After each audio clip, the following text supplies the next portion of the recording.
সাবেক প্রধানমন্ত্রী ও বিএনপির চেয়ারপারসন বেগম খালেদা জিয়ার রুহের মাগফিরাত কামনায় রাজধানীর গুলশানের আজাদ মসজিদে দোয়া ও মিলাদ মাহফিল অনুষ্ঠিত হয়েছে। শুক্রবার বিকেল 4:30টায় বিএনপির উদ্যোগে এ দোয়া মাহফিল শুরু হয়।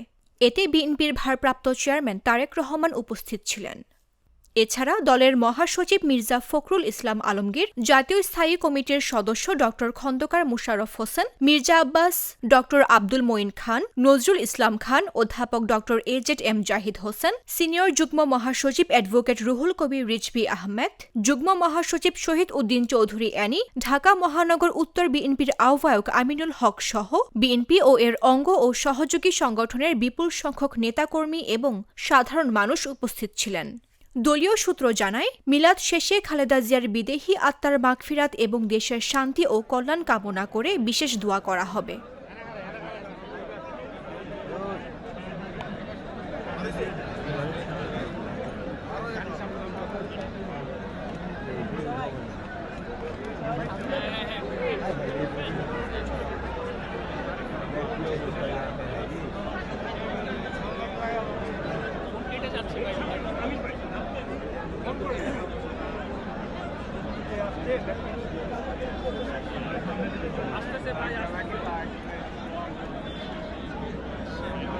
আমরা দেখতে পাচ্ছি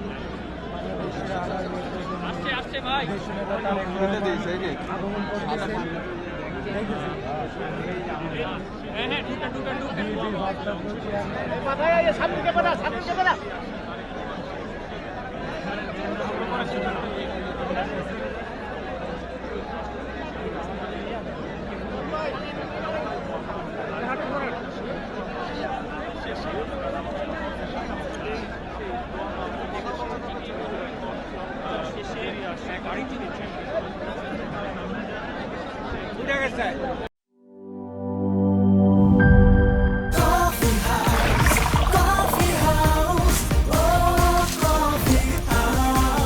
কফি হাউস, প্রতি চুমুকে আড্ডা জমে।